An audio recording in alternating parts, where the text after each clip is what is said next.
Hi, I'm Shelley Levette with ChildCareLand.com, and today I want to share with you a pumpkin craft stick puzzle. This is really a lot of fun for the children to put together. You need to have craft sticks, and these are the jumbo size. You can find these at Walmart, any of the craft stores. These are more the size of the old-fashioned tongue depressors that you used to have when we were children, when we go to the doctor's office.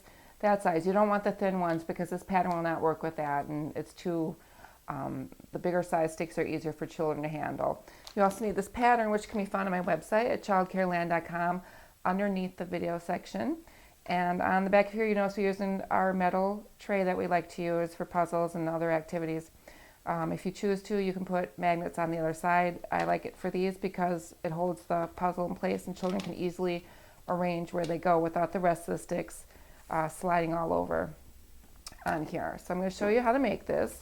You need to start with 7 craft sticks, and sometimes the craft sticks are a little bit warped. So if you notice any that are really warped, you would want to get replace those and find a flatter one. So we're going to take 7 craft sticks and we're just going to line them up here, put them together, and here.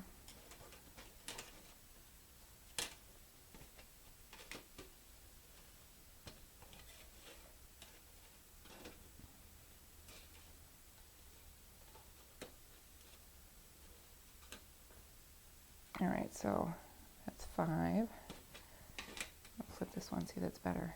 Okay, or 6, 7, there we go. So now you have 7, and you want to use something that you can push it up against so the edges will be straight. And then you'll take some masking tape. This is just blue painter's tape. It's the same thing basically as masking tape. You don't have to use this kind, but I wanted to have a color so you could see a little bit better what we're doing. And you want to get a piece that's going to be long enough to cover all 7. And you're just going to press it on, and this is going to hold the pieces together while you put the pattern on top of it. Right here. Okay. So now you put one on each side right here, and this will hold the craft sticks together. And then you'll be putting the pattern on here.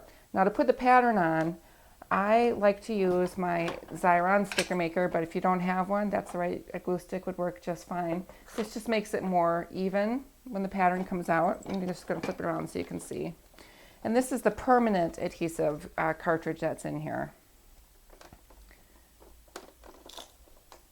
And then you just roll it through.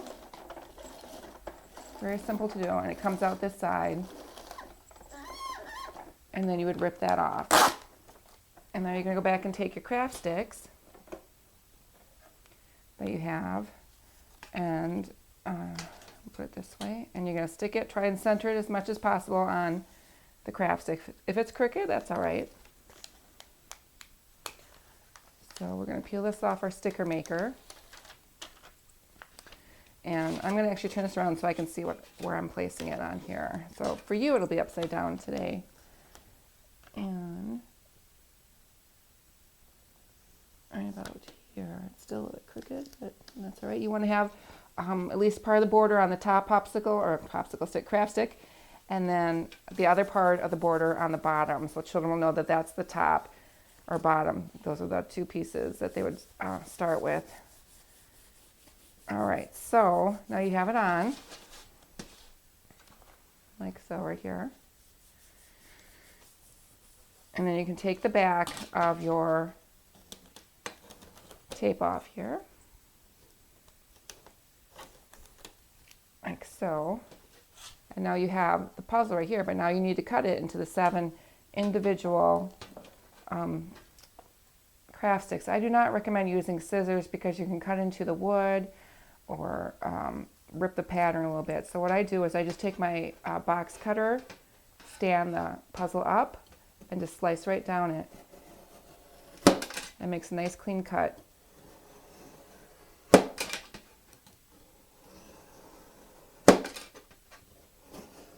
Of course, now I would not cut on the surface, but I am today, but I would choose a different surface to cut on. All right, and then you have your 7 individual puzzle sticks that you can store in a Ziploc bag. And again, if you want to put your magnets on, that would be, you know, the children really find that helpful to hold the pieces together. But you can, as you see, you can put the puzzle together without it, but young children tend to bump things, and pieces seem to slide like these did. When you have the magnets, that doesn't happen. And also with the edge borders, it's nice because the children can see where the pieces would line up on here. And so it would be like this. Yep, I need magnets. There we go. Right here, and then right here, and here, and then the last piece here.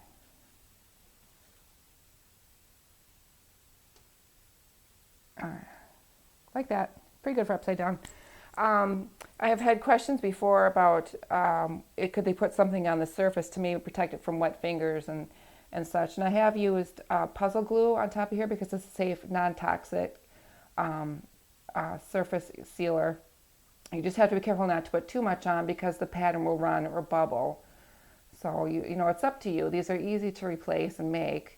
I have not tried decoupage. I might try that to see how that works, but I have to make sure that that would be a non-toxic sealer. So you always want to use something that's non-toxic for whatever you're using in your early learning environment. For Pumpkin Craft Stick Puzzle, I'm Shelley Levette with ChildCareLand.com, and thanks for watching.